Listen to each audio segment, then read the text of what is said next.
আগামীকাল হেক্সা মিশনে বরিশালের বিপক্ষে মাঠে নামছে রংপুর রাইডার্স। ইতোমধ্যেই 5 ম্যাচে 5 জয় পেয়েছে গ্লোবাল সুপার লিগের চ্যাম্পিয়নরা। এবার বরিশালকে এই আসরের দ্বিতীয় হার দিয়ে নিজেদের হেক্সা মিশন পূরণ করতে চান মিকি আর্থারের শিষ্যরা।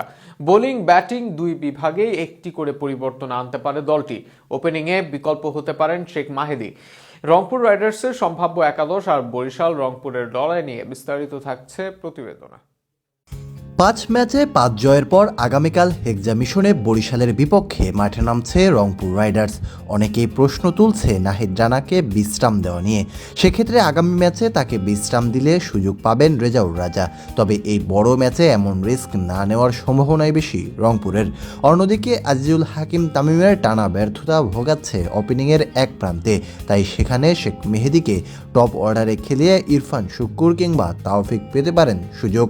সেক্ষেত্রে আগামীকাল রংপুর রাইডার্সের ওপেনিংয়ে দেখা যাবে ইংলিশ তারকা ব্যাটার অ্যালেক্স হেলসকে। সিলেটের মাটিতে দুর্দান্ত সেঞ্চুরি করা হেলস আছেন দারুণ ছন্দে। তবে ওপেনিংয়ে আসতে পারে পরিবর্তন, কেননা টানা 3 ম্যাচেই খারাপ করেছেন আজিজুল হাকিম তামিম। তাই শেখ মেহেদী হতে পারেন যোগ্য বিকল্প। সেক্ষেত্রে ওয়ান ডাউনে আরও একবার দেখা যেতে পারে সাইফ হাসানকে। ডাউন ফর্মে থাকা এই ব্যাটার বেশ কিছু ম্যাচেই খেলেছেন দারুণ ইনিংস। 4 নম্বরে পাকিস্তানি অলরাউন্ডার ইফতেখারকে খেলানো হতে পারে। 5 নম্বরে অন্য পাক অলরাউন্ডার খুশদিল শাহ নামবেন মাঠে। তামিমকে বসালে 6 নম্বরে আগামীকাল মাঠে নামতে পারেন ইরফান শুক্কুর। 7 নম্বরে উইকেট কিপার হিসেবে খেলবেন অধিনায়ক নুরুল হাসান সোহান। দুর্দান্ত ফর্মে আছেন তিনিও। সোহানের পর 8 নম্বরে সাইফুদ্দিন, 9 নম্বরে নামবেন আকিব জাভেদ। 10 নম্বরে আগামীকালও খেলানো হতে পারে কামরুল ইসলাম রাব্বিকে। নাহিদকে বিশ্রাম দিলে সুযোগ পাবেন রেজাউল রাজা। তবে আগামীকালও নাহিদের খেলার সম্ভাবনাই বেশি। আগামীকাল দুপুর 1:30টায় মুখোমুখি হবে দুই দল। ফরচুন বরিশাল আর রংপুর রাইডার্সের রাইভেলারি সবারই জানা।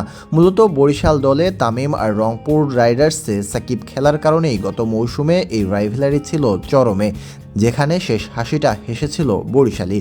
তবে এবারও টুর্নামেন্টের সবচেয়ে শক্তিশালী দুই দল বরিশাল আর রংপুর রাইডার্স। কুমিল্লা না থাকায় এবার দুই দলই আছে এগিয়ে। প্রথম ম্যাচে রংপুরের কাছে হেরেছিল ফরচুন বরিশাল। রংপুর ফেসবুকে দারুণ এক পোস্টার দিয়ে লিখেছিলেন, যার যার অবস্থান থেকে পালাও, বরিশালের লঞ্চ ধাক্কা খেয়েছে। সেক্ষেত্রে বরিশালের লক্ষ্য থাকবে কাল প্রতিশোধ নেওয়া, আর রাইডার্সদের লক্ষ্য 6-6 জয় নিয়ে হেক্সা পূরণ করা।